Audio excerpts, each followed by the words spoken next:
আজকের এই ওয়াজ মাহফিলে সম্মানিত সভাপতি, প্রধান আলোচক, প্রধান অতিথি, ইউনিয়ন বিএনপির সভাপতি সহ সকল পর্যায়ের নেতৃবৃন্দ, অঙ্গ সংগঠন, এলাকার মুরব্বিয়ান এবং মুসল্লি ভাইরা, ভালো আছেন সবাই? আলহামদুলিল্লাহ।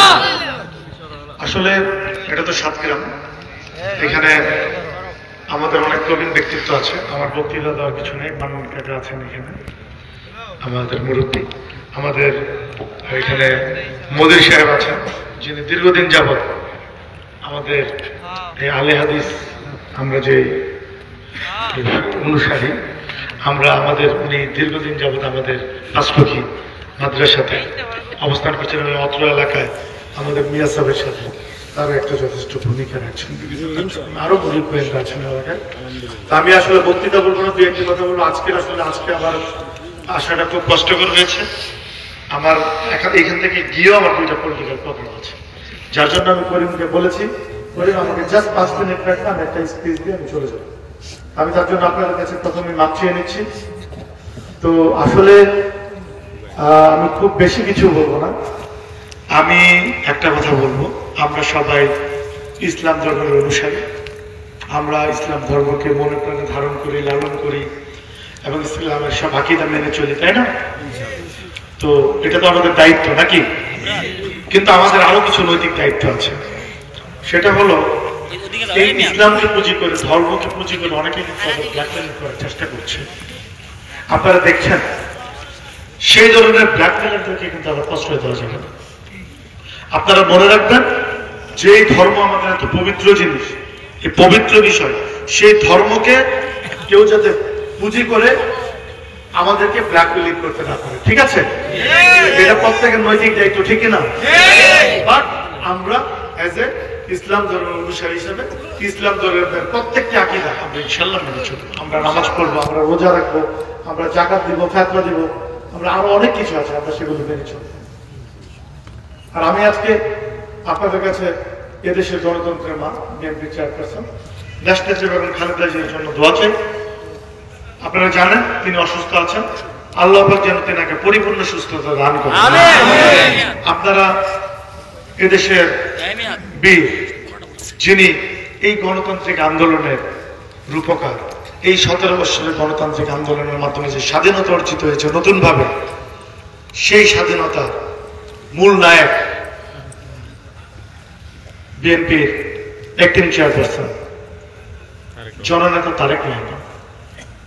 ওনার জন্য সবাই দোয়া করবেন। উনি যেভাবে দেশ ও জাতির জন্য, আপনাদের আমাদের সবার কল্যাণে যেভাবে কাজ করছেন, অবিরাম গতিতে কাজ করে যাচ্ছেন, আল্লাহ পাক যেন তিনাকে অলওয়েজ সুস্থ রাখেন, তিনি যেন এভাবেই দেশ ও জাতির কল্যাণে সবসময় কাজ করে যেতে পারেন। আমিন। আপনারা সবাই সর্বোপরি শহীদ প্রেসিডেন্ট জিয়াউর রহমান পরিবারের জন্য দোয়া করবেন। আপনারা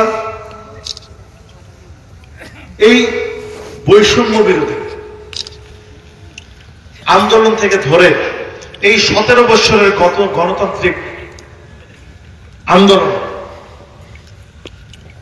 যে সকল ভাইয়েরা এই 17 বছরের গণতান্ত্রিক যুদ্ধে যে সকল ভাইয়েরা আপনারা প্রাণ হারিয়েছেন, শহীদ হয়েছেন, আপনারা সবাই তিনাদের জন্য দোয়া করবেন। আল্লাহ পাক যেন ওনাদেরকে জান্নাতুল ফেরদৌস দান করেন। আমিন। আপনারা শহীদ প্রেসিডেন্ট জিয়াউর রহমানের কনিষ্ঠ পুত্র এবং জননেতা তারেক রহমানের ছোট ভাই মরহুম আরাফাত রহমান কোকুর জন্য সবাই দোয়া করবেন। আল্লাহ পাক যেন তিনাকে জান্নাতুল ফেরদৌস দান করেন। সবাই অনেক অনেক ভালো থাকবেন। আবারও দেখা হবে ইনশাল্লাহ। আমি আপনাদের এলাকার সন্তান, এলাকাতে বারবার আসবো, দেখা হবে। আপনারা এই 7 গ্রামে প্রত্যেকে একজন নজরুল ইসলাম আছেন। আমি আমাদের সবার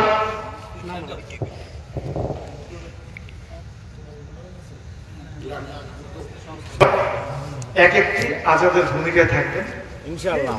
আপনারা ব্যক্তি আজাদ দেখার দরকার নেই। রসুলপুর 7 গ্রামে কিন্তু আমার আসার প্রয়োজন না।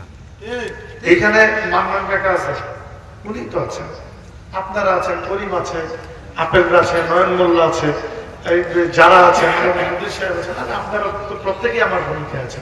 আমি আবার ব্যক্তিগতভাবে আসার কি আছে? ঠিক বলেছি? আমি তো আপনাদের এলাকার সন্তান, বরঞ্চ আপনারা আমার আর অন্য জায়গায় যাবেন। ঠিক আছে, মন খারাপ করা যাবে না।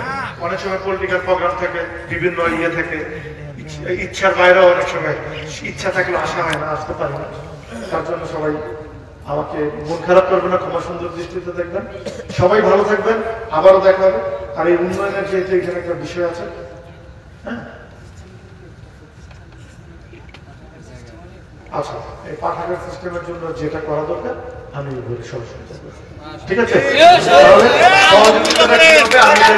আমি এটা ডিক্লেয়ার করলাম না, আমি করিমদের সাথে আলোচনা করে আমি এটা ব্যবস্থা করব। ঠিক আছে, সবাই ভালো থাকবেন, ধন্যবাদ, আসসালামু আলাইকুম।